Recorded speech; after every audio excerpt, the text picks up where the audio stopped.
Hello everyone, this is Sakshi Vaishnavi. Welcome to Magnet Brains, एक ऐसा channel जहां पर आपको मिलते हैं किंडरगार्टन से लेकर 12th क्लास तक के सारे ही सब्जेक्ट के वीडियो लेक्चर्स बिल्कुल फ्री ऑफ कॉस्ट।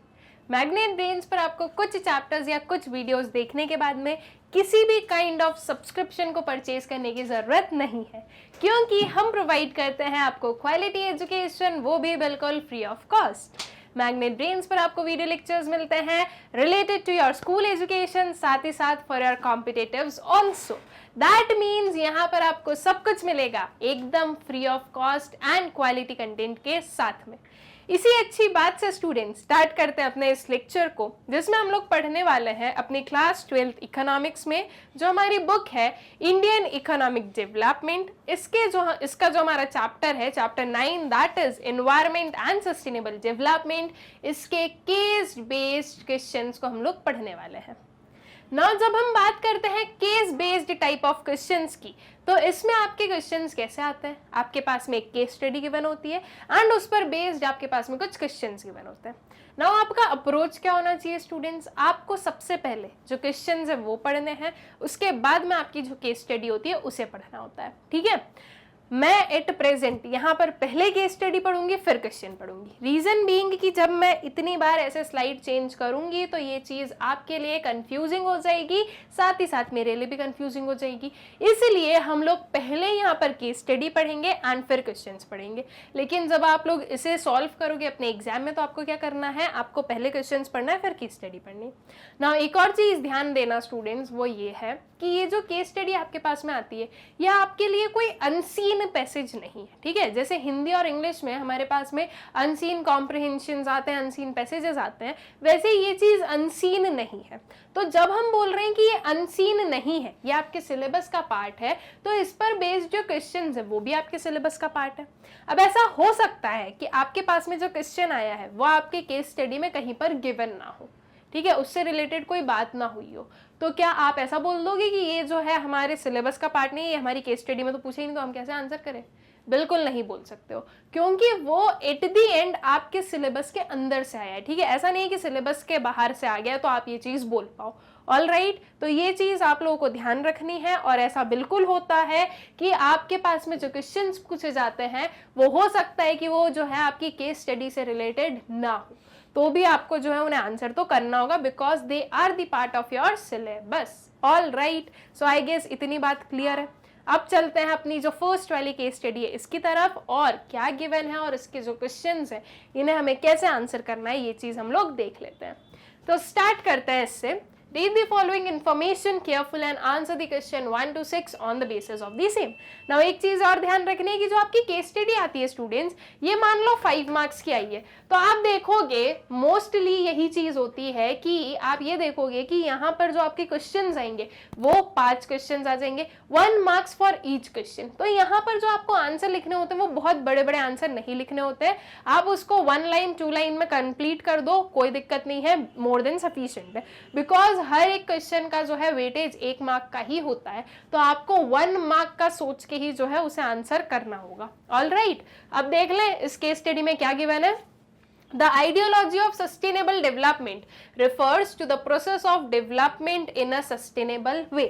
ठीक है, sustainable development in the word of Ballis and Smith is economic and social development that meets the needs of the present without compromising the ability of future generations to meet their own needs. ठीक है, तो यहाँ पर जो है हमारे पास में sustainable development क्या होता है ये बताया गया है। इसकी जो डेफिनेशन है according to Ballis and Smith ये दी गई है हमें, ठीक है। दैट इज, ये क्या है? इकोनॉमिक और सोशल डेवलपमेंट है that meets the need of the present generation, okay, जो कि हमारी प्रेजेंट जनरेशन की जो नीड्स है वो फुलफिल करते हैं without compromising the ability to meet the needs of the future generation, ठीक है। कोई भी जो है कॉम्प्रोमाइज नहीं होना फ्यूचर जनरेशन की नीड्स को जो है मीट करने के साथ में। All right, programs which maintain an appropriate balance between economic development and social development and environmental protection, ठीक है। In practice this is a contested concept in that groups with differing politic economic and social and environmental perspectives disagree about its exact meaning. ठीक है, सो in practice अगर हम बात करें तो ये एक कंटेस्टेड कंसेप्ट है जिसमें कि हम ये बोल रहे हैं कि वेरियस जो ग्रुप्स हैं like political, economic, social, environmental, जो अलग अलग ग्रुप्स हैं सबकी अलग अलग डेफिनेशन है, सबका जो है अलग अलग मतलब होता है सस्टेनेबल डेवलपमेंट का।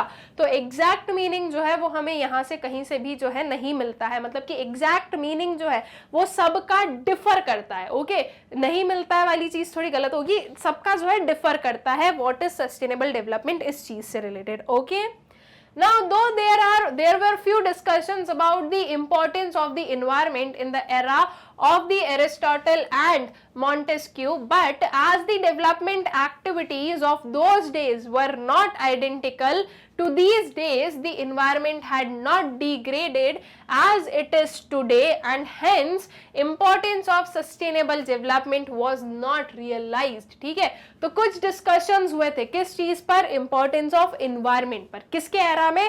एरिस्टोटल के एरा में, मतलब कि बहुत पुरानी बात हम कर रहे हैं। लेकिन अगर हम बात करें तो उस टाइम पर जो इकोनॉमिक एक्टिविटीज थे और जो आज के टाइम की इकोनॉमिक एक्टिविटीज है ये आइडेंटिकल नहीं है, दैट मीन्स ये सेम नहीं है, दोनों में जो है काफी डिफरेंसेस हैं। ठीक है, और क्योंकि ये जो डिफरेंसेस हैं तो इसकी वजह से जो आज की डेट में जो इन्वायरमेंट है वो काफी डिग्रेड हो रहा है, हो चुका है as compare to that time. ठीक है, तो आज जो है सस्टेनेबल डेवलपमेंट की इंपॉर्टेंस ज्यादा है, एंड उस टाइम पर क्योंकि इन्वायरमेंट जो है इतना हार्म होता ही नहीं था तो इसलिए सस्टेनेबल डेवलपमेंट की जो इंपॉर्टेंस है वो उस टाइम पर रियलाइज नहीं की गई थी। ठीक है, it is only after the two world wars people have started realizing the environmental degradation and started working towards its protection both nationally and internationally. The concept and importance of sustainable development was even realized much later in 1980s. ठीक है, तो कब जो है sustainable development की जो importance है वो कब रियलाइज की गई, ये चीज यहाँ पर बताई गई है। तो बेसिकली ये जो हमारा पूरा पैराग्राफ है, जो पूरी केस स्टडी गिवन है, इसमें हमारे पास में क्या चीज गिवन है स्टूडेंट्स, या ये किस चीज पर जो है हमें बता रही है। So that is mainly on sustainable development. ठीक है, सस्टेनेबल डेवलपमेंट पर जो है ये चीजें बताई जा रही है कि क्या होता है, क्या है ये सारी चीजें। ऑलराइट, अब क्वेश्चन पर आते हैं, व्हाट इज सस्टेनेबल डेवलपमेंट, क्या होता है सस्टेनेबल डेवलपमेंट। चलो आंसर बता देते हैं। So sustainable development refers to long period increase in GDP without reducing production capacity of the future generation. ठीक है, तो सस्टेनेबल डेवलपमेंट क्या होता है स्टूडेंट्स, ये है long period increase in GDP, GDP में इंक्रीज होना। ठीक है, जीडीपी को जो है इंक्रीज हमें देखने को मिलना without reducing production capacity of the future generation. ठीक है, अब जो आप जीडीपी में इंक्रीज कर रहे हो तो आप जो रिसोर्सेज यूज कर रहे हो वो जो है कम नहीं होने चाहिए फ्यूचर जनरेशन के लिए। दैट मीन्स आप जितना अभी प्रोडक्शन कर पा रहे हो उतना प्रोडक्शन फ्यूचर जनरेशन भी कर पाए, इतने रिसोर्सेज जो है हमें बचाने हैं, उसमें जो है कॉम्प्रोमाइज हमें नहीं करना है। So this is sustainable development. मतलब कि सस्टेनेबल डेवलपमेंट बेसिकली आपको ये बोलता है कि आप आपकी नीड्स पूरी करो, किसके साथ में, जो आपकी फ्यूचर जनरेशन है उसकी नीड्स भी पूरी हो सके, ये ध्यान में रख के। ठीक है, मतलब कि हमें जो रिसोर्सेज हैं उन्हें ऐसे यूज करने हैं कि वो हमारे लिए भी सफिशिएंट हो और हमारी जो अपकमिंग जनरेशन है, जो न्यू जनरेशन होगी, उसके लिए भी सफिशिएंट हो। ऑल राइट, फिर आगे आते हैं नेक्स्ट वाले क्वेश्चन पर। State whether the following statement is true और फॉल्स विद अ रीजन। ये स्टेटमेंट गिवन है और हमें बताना है कि ये ट्रू है या फॉल्स है रीजन के साथ में। We cannot sustain the process of economic growth indefinitely in case environmental degradation is not combated.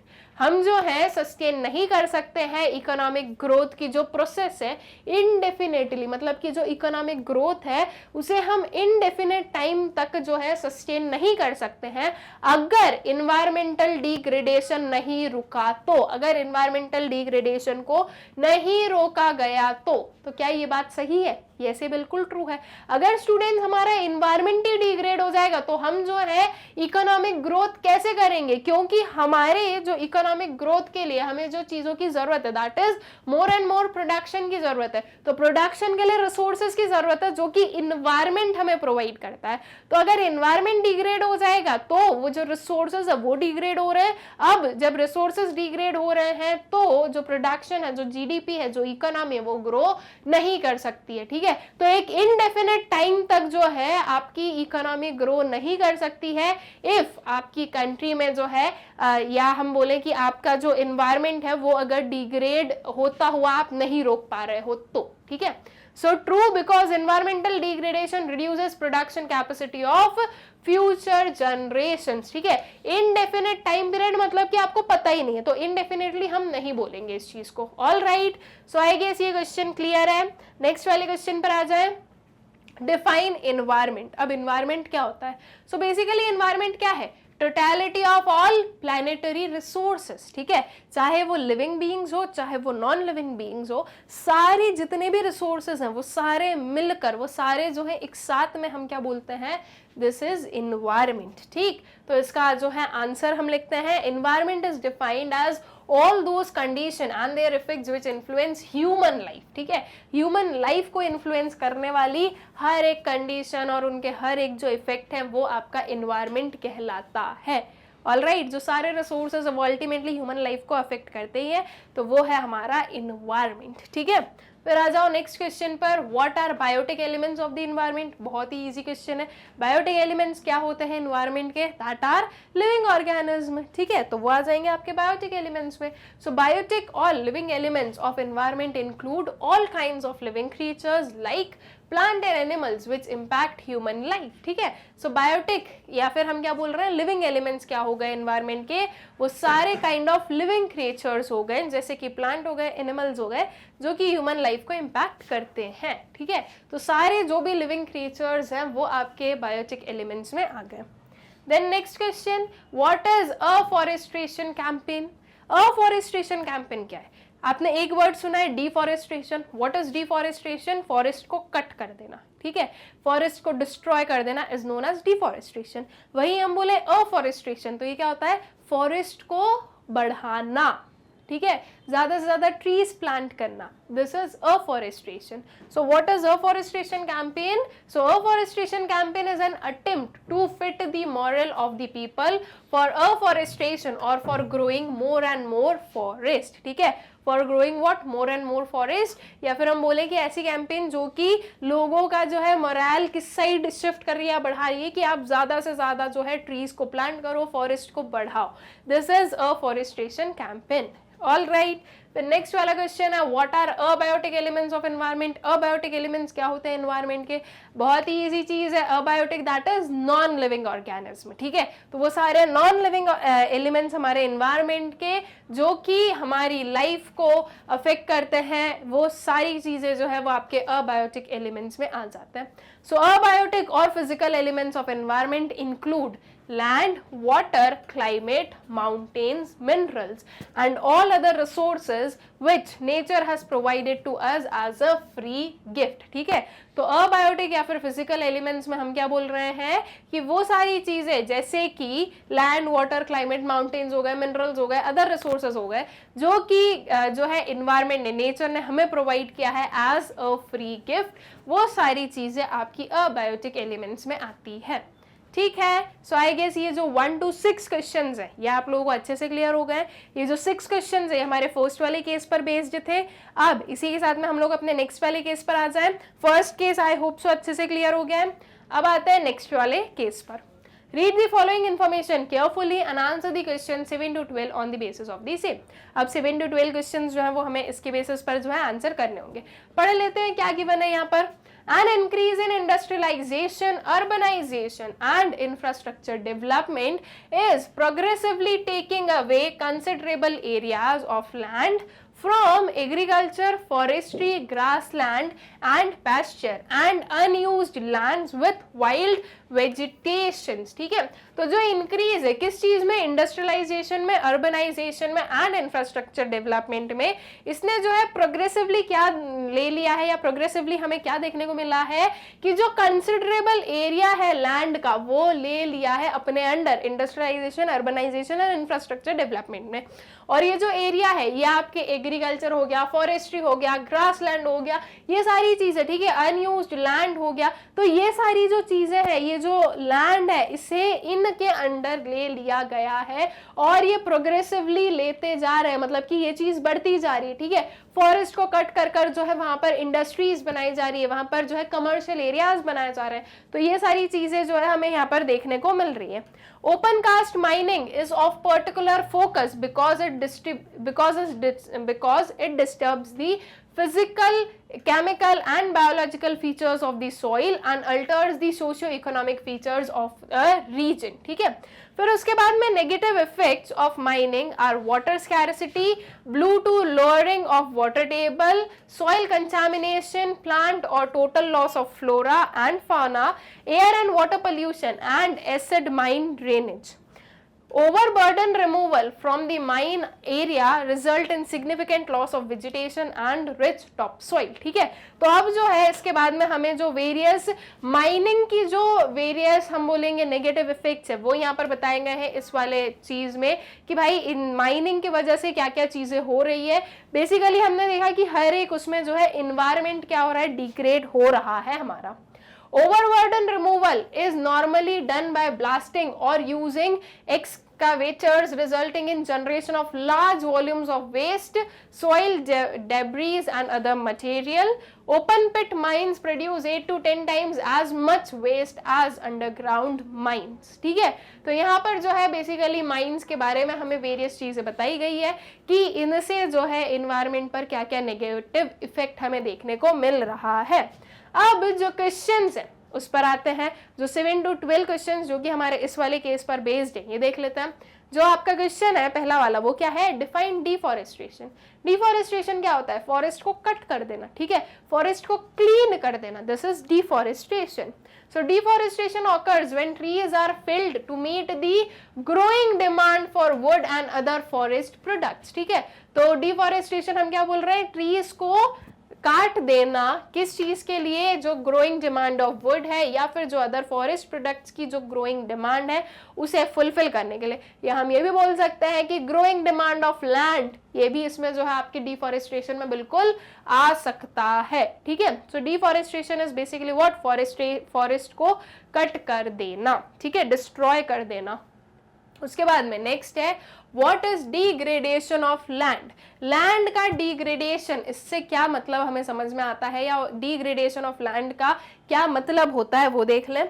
So degradation of land implies loss of fertility of land due to soil erosion or alkalinity or salinity of soil, ठीक है। So basically degradation of land क्या हो गया, land की जो quality है वो deteriorate होना, वो कम होना, वो खत्म होना, this is degradation of land. और उसके पीछे के कुछ रीजंस हम यहाँ पर बता देते हैं, सॉइल इरोजन हो गया, सैलिनिटी हो गई, ये सारी चीजें, ठीक है। Loss of fertility of land, ठीक है, जो लैंड की जो प्रॉस्परस चीजें थी वो लूज कर देना, जो लैंड है जो फर्टाइल था वो अब फर्टाइल नहीं रहना, this is degradation of land, ठीक है। फिर उसके बाद में आ जाए नेक्स्ट वाले क्वेश्चन पर, state whether the following statement is true और false with a reason. Reason के साथ में बताना है कि ये स्टेटमेंट ट्रू है या फॉल्स है। Environmental degradation is an avoidable opportunity cost of production activity. जो इन्वायरमेंटल डिग्रेडेशन है वो क्या है, एक अवॉइडेबल अपॉर्चुनिटी कॉस्ट है, किसकी, प्रोडक्शन एक्टिविटी की। इज दिस ट्रू और false, so this is true. मतलब कि क्या बोला जा रहा है कि जो प्रोडक्शन एक्टिविटी है उसमें जो हम एक अपॉर्चुनिटी कॉस्ट है, व्हाट इज अपॉर्चुनिटी कॉस्ट, कि आपने एक चीज को अगर चूज किया तो आप किसी ना किसी चीज को छोड़ रहे हो। तो हमने चूज किया प्रोडक्शन करना, तो उस प्रोडक्शन को करने में हमने छोड़ा क्या है, हमारा क्लीन एंड ग्रीन इन्वायरमेंट, ठीक है, नाइस एंड जो है हम बोले कि एक क्लीन एनवायरनमेंट, एक सही एनवायरनमेंट, उसे हमने छोड़ा है, so that is opportunity cost. तो जो अपॉर्चुनिटी कॉस्ट है वो एक अवॉइडेबल अपॉर्चुनिटी कॉस्ट हम बोल रहे हैं, किस चीज के लिए, इन्वायरमेंटल डिग्रेडेशन को, ठीक है। जो प्रोडक्शन एक्टिविटी उसका एक अवॉइडेबल अपॉर्चुनिटी कॉस्ट है, that is what, environmental degradation. So इसमें हमने लिखा true, environmental degradation occurs due to production activity without caring for environmental protection, this is certainly an avoidable opportunity cost. So इस चीज को आप जो अवॉइड कर सकते हो, ठीक है। ये जो एनवायरमेंटल डिग्रेडेशन है इसे अवॉइड किया जा सकता है। कैसे अवॉइड कर सकते हो? प्रॉपर मेजर्स के साथ में प्रोडक्शन करो। ये हम कभी नहीं बोलेंगे कि भाई प्रोडक्शन रोक दो, हमें एनवायरनमेंट को स्वच्छ रखना है, ये तो बिल्कुल नहीं बोला जाएगा, क्योंकि अगर प्रोडक्शन रोक देंगे तो दैट मीन्स ग्रोथ रुक जाएगी, जो कि जो है हम लोग कंसिडर नहीं कर सकते उस चीज को। सो दैट मीन्स कि आप लोग जो हो, मतलब कि जो प्रोडक्शन किया जा रहा है उसे कैसे आप, उससे जो है आप एनवायरमेंटल डिग्रेडेशन को कैसे अवॉइड कर सकते हो। सो प्रॉपर जो है मेजर्स लो, प्रॉपर एनवायरमेंट जो प्रोटेक्शन मेजर्स है वो लो, प्रॉपर चीजें यूज करो जिससे कि एनवायरमेंट डिग्रेड ना हो, ठीक है। सो एनवायरमेंटल डिग्रेडेशन जो है वो एक अवॉइडेबल अपॉर्चुनिटी कॉस्ट है। हम चाहे तो उस अपॉर्चुनिटी कॉस्ट को अवॉइड कर सकते हैं। जरूरी नहीं कि प्रोडक्शन जो आप एक्टिविटी कर रहे हो तो उसकी वजह से एनवायरमेंट डिग्रेड हो गई, आप उसे अवॉइड कर सकते हो। कैसे अवॉइड कर सकते हो? अगर आप प्रॉपर मेजर्स के साथ में जो है प्रोडक्शन कर रहे हो तो ये चीज बिल्कुल अवॉइड की जा सकती है। ऑल राइट, सो एनवायरमेंटल डिग्रेडेशन क्या है? एक अवॉइडेबल अपॉर्चुनिटी कॉस्ट है of production activity. All right, तो इसका जो है हमने क्या लिखा कि this is the true statement. उसके बाद में आता है नेक्स्ट वाला question, state whether the following statement is true और फॉल्स विद द रीजन। फिर से हमें जो है ट्रू या फॉल्स बताना है रीजन के साथ में। Environmental degradation owes a great deal to supply demand reversal of resources over time. जो एनवायरमेंटल डिग्रेडेशन है स्टूडेंट्स, उसमें हम बोलेंगे कि वो एक ओ करता है किस चीज को, जो ये सप्लाई डिमांड रिवर्सिबल हुआ है रिसोर्सेज का ओवर टाइम। उसमें अगर हम देखें तो प्रीवियस टाइम से, बहुत ही एंशियंट टाइम से अगर हम देखें तो ये जो सप्लाई डिमांड है इसमें रिवर्स हो गया है। पहले इन्वायरमेंट हमें बहुत सारी चीजें सप्लाई करता था, उतनी हमारी डिमांड नहीं थी। आज जो हमारी डिमांड है उस हिसाब से इन्वायरमेंट के पास में रिसोर्सेज नहीं बचे हैं, तो ये क्या हुआ है, ये रिवर्स हो गया है। पहले जो है एक्सेस सप्लाई था, अब एक्सेस डिमांड हो गई है, या हम बोले पहले एक्सेस सप्लाई थी अब डिफिशिएंट सप्लाई हो गई है। तो ये जो रिवर्सल हुआ है ये आपका जो है इन्वायरमेंटल डिग्रेडेशन को लीड किया है इस चीज ने। बिल्कुल सही बात है। अगर आप जो हो प्रॉपर जो भी हमारी इन्वायरमेंट की एब्जॉर्प्टिव एंड जो उसकी जो है रीजनरेशन रेट है, अगर उसके अंदर हमारी डिमांड हो तो ये जो रिवर्स है ये ना हो, साथ ही साथ जो एनवायरमेंट है वो डिग्रेड ना हो, क्योंकि इन्वायरमेंट के पास में प्रॉपर टाइम रहे कि वो जो है वापस अपनी जो चीजें हैं वो रीजनरेट कर सकें, ठीक है। जो रिसोर्सेज है उनमें रीजनरेशन हो पाए, वो जो वेस्ट है वो उसे एसिमुलेट कर सके और एनवायरमेंट क्लीन रख सके। तो environmental degradation owes a great deal to supply demand reversal of resources over time. So this statement is perfectly true, ठीक है, because it is the supply and demand reversal of resources in terms of escalating demand and dwindling supplies that the natural resources are excessively exploited, leading to environmental degradation, ठीक है। तो इसमें हम क्या बोल रहे हैं कि ये जो सप्लाई डिमांड का जो रिवर्सल हुआ है रिसोर्सेज में, ये आपके नेचुरल रिसोर्सेज को बहुत ज़्यादा क्या कर रहा है, एक्सेसिवली एक्सप्लॉइट कर रहा है, जिसकी वजह से एनवायरमेंट डिग्रेडेशन हमें देखने को मिल रहा है। ऑल राइट, फिर आ जाए नेक्स्ट वाले क्वेश्चन पर। State whether the following statement is true और फॉल्स विद अ रीजन। देखते हैं क्या स्टेटमेंट है।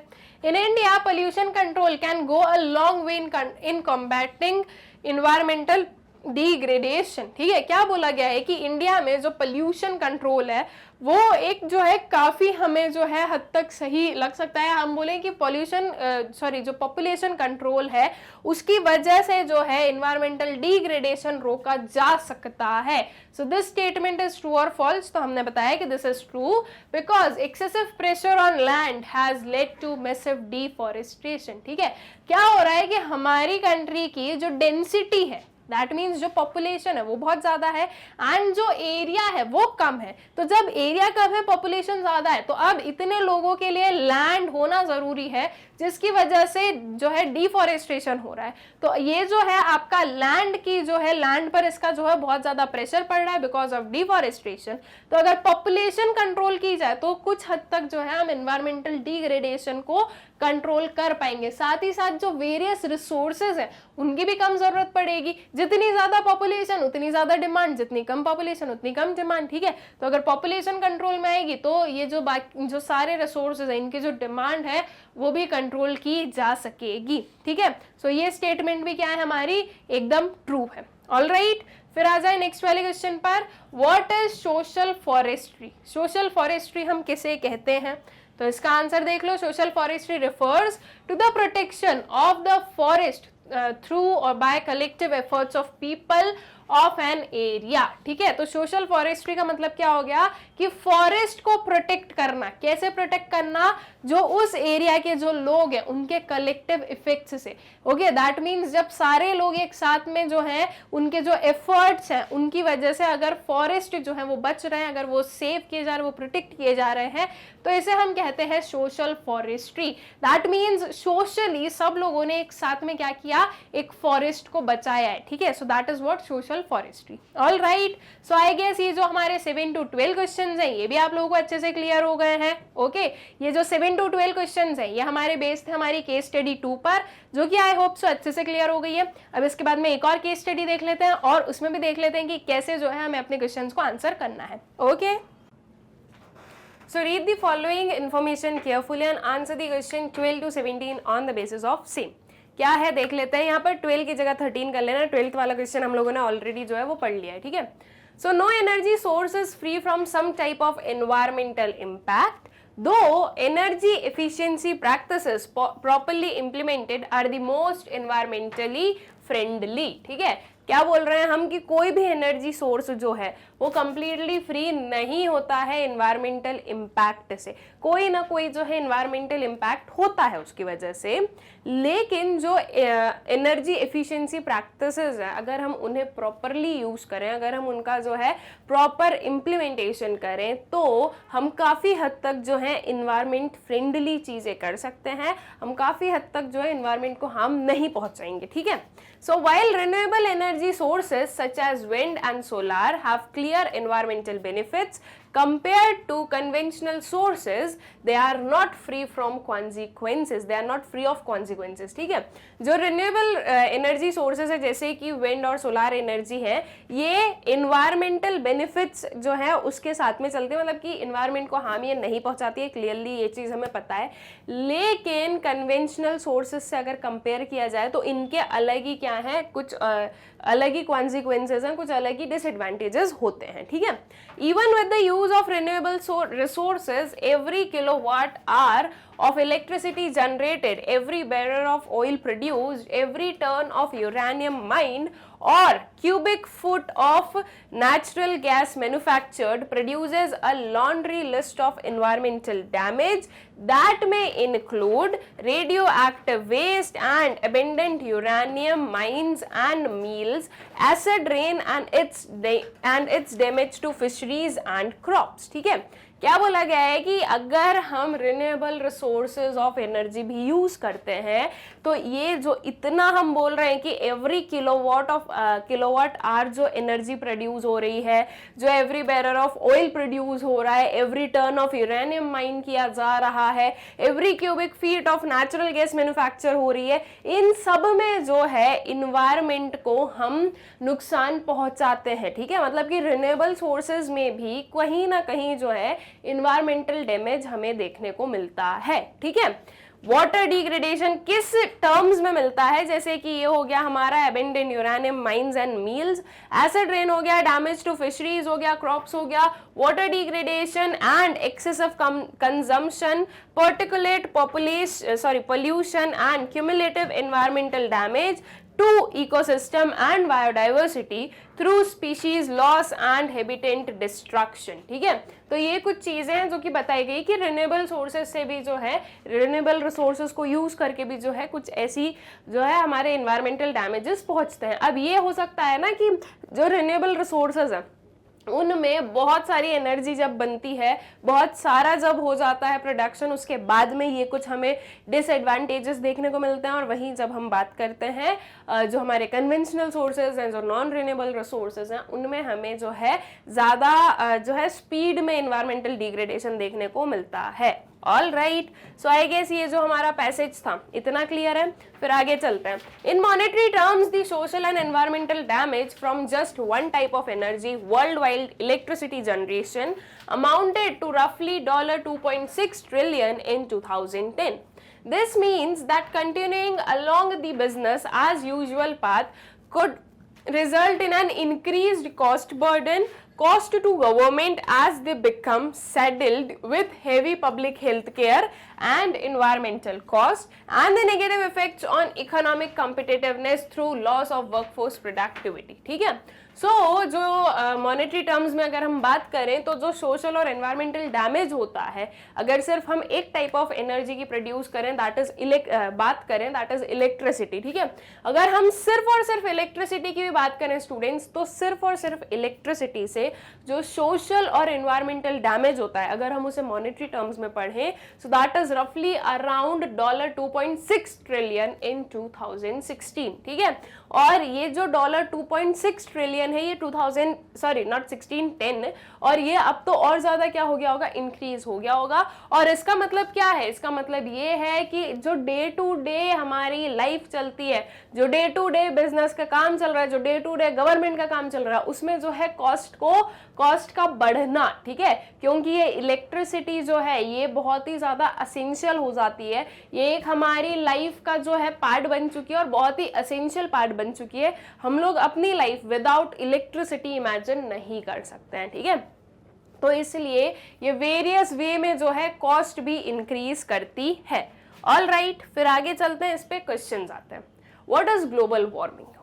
ग्लोबल वार्मिंग क्या होता है? बहुत ही इजी आंसर है, ग्लोब का वार्म अप होना, that is rise in the temperature, rise in the normal temperature of the earth. ठीक है, so global warming refers to the gradual but consistent rise in atmospheric temperature. ठीक है, gradual but consistently rise हो रहा है temperature, ये नहीं कि राइज होके वापस जो है कम हो गया हो, राइज हो रहा है। ओके, जो हमारी जो पूरा एटमॉस्फेयर है, जो पूरी हमारी अर्थ है, उसमें टेम्परेचर क्या हो रहा है, राइज हो रहा है, दैट मीन्स हीट ज्यादा हो रही है। ऑलराइट, सो ग्लोबल वार्मिंग को हम क्या बोल रहे हैं, gradual but consistent rise in atmospheric temperature. ठीक है, फिर नेक्स्ट क्वेश्चन है what is ozone depletion? Ozone depletion क्या होता है? हमारे जो है स्ट्रेटोस्फेयर में एक लेयर है that is ozone layer, ozone layer में एक होल हो रहा है जिसे हम बोलते हैं ओजोन डिप्लीशन। ठीक है, तो जब ओजोन लेयर डिप्लीट होती है, ओजोन लेयर जो है वो डिस्ट्रॉय हो रही है, तो उसे हम ओजोन डिप्लीशन कहते हैं। सो ozone depletion refers to reduction in ozone, a protective layer in the atmosphere.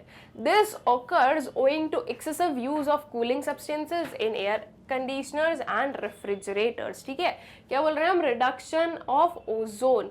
ठीक है, जो हमारे एटमॉस्फेयर है उसमें से ओजोन का कम होना is known as ozone depletion.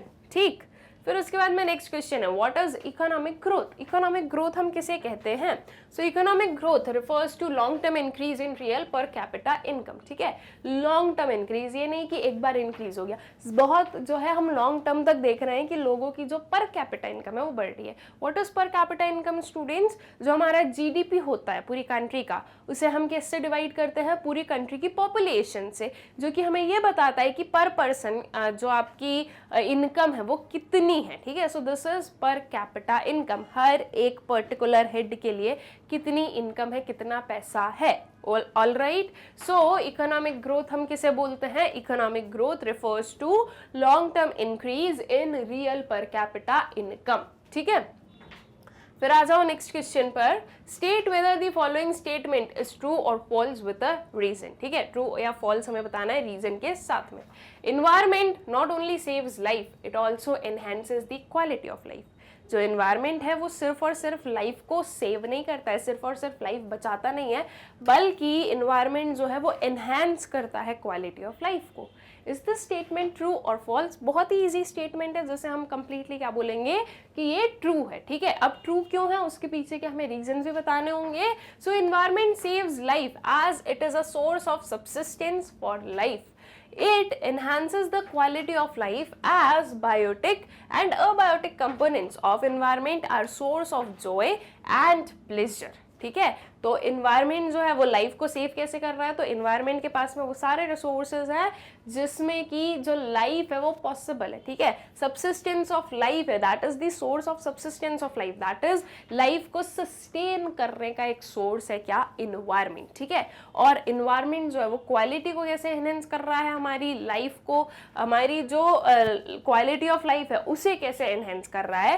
तो जो इन्वायरमेंट है वो आपको वेरियस बायोटिक और अबायोटिक जो है एलिमेंट्स प्रोवाइड करता है। बायोटिक के लिए अबायोटिक होना भी जरूरी है, क्योंकि हमें जो है जॉय उन्हीं से मिलेगा, प्लेजर उन्हीं से मिलेगा, हमारी जो सेटिस्फैक्शन है वो हमें अबायोटिक एलिमेंट से ही मिलेगी, ठीक है। हम बहुत ही अच्छे जो है कहीं पर जैसे कि सिंपल सी चीज है दिस थिंग, ये क्या है, ये आपका एक अबायोटिक एलिमेंट है, ठीक है। लेकिन आपको इससे क्या मिल रहा है, नॉलेज मिल रहा है, आपकी क्वालिटी ऑफ लाइफ बढ़ रही है, ठीक है। तो that is biotic and abiotic elements दोनों ही मिलके जो है लाइफ को रहने लायक बनाते हैं, जॉय और प्लेजर का सोर्स होते हैं।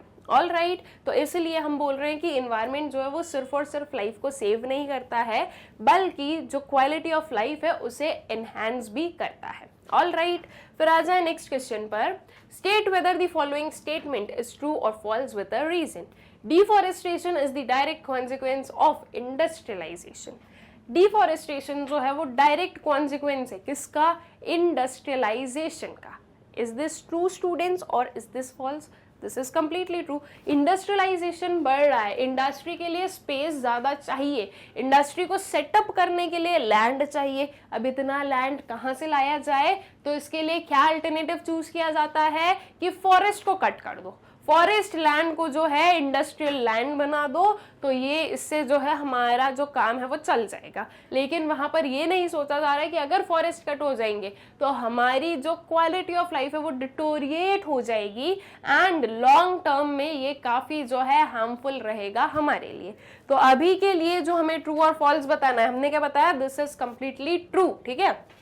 Industrialization leads to urbanization and urbanization causes deforestation, ठीक है।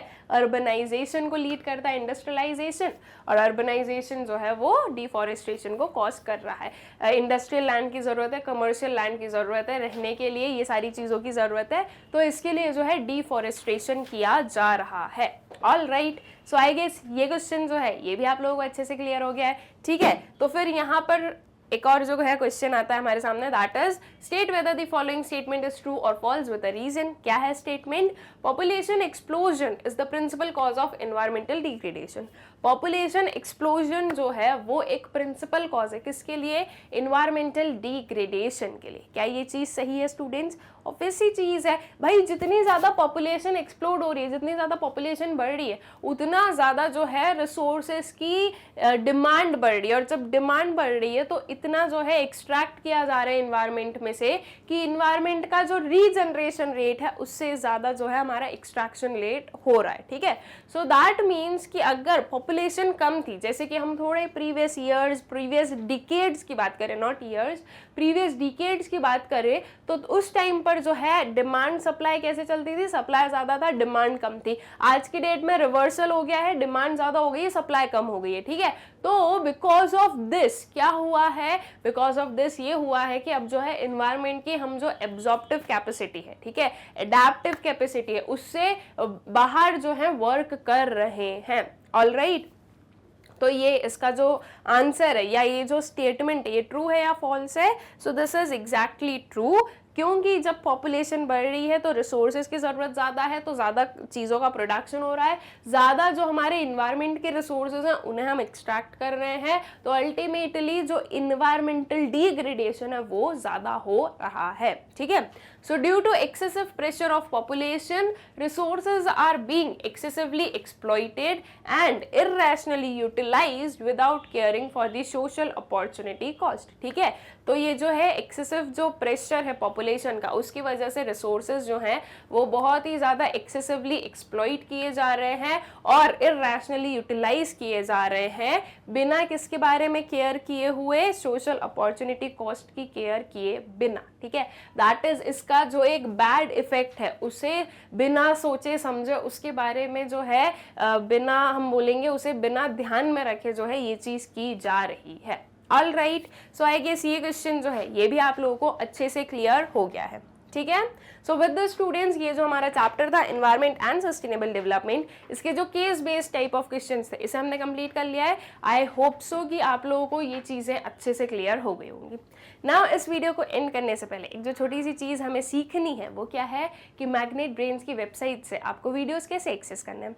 बहुत ही सिंपल प्रोसेस है, आपको गूगल ओपन करना है, वहाँ पर आपको टाइप करना है www.magnetbrains.com, तो जो वेबसाइट है वो ओपन हो जाएगी। आप इसे स्क्रॉल करोगे स्टूडेंट्स तो आपके सामने कुछ आपको ये दिखेगा। यहाँ पर आपके पास में वेरियस ऑप्शंस हैं, CBSE English medium, Hindi medium, spoken English and so on. ठीक है, अब आपको जो पढ़ना है आपको करना है उस पर क्लिक। जैसे कि हमें क्लास 12 इकोनॉमिक्स पढ़ना है इंग्लिश मीडियम, तो हम क्या करेंगे, सीबीएसई इंग्लिश मीडियम पर क्लिक करेंगे। इसके अंदर जो भी वेरियस हमारे पास में ऑप्शंस हैं वो ओपन हो जाएंगे, term two exam, class 12, class 11, class 10, इस काइंड के। ठीक है, अब इसमें से आपको जो पढ़ना है उस पर आपको क्लिक करना है। हमने क्लास 12 पर क्लिक कर दिया।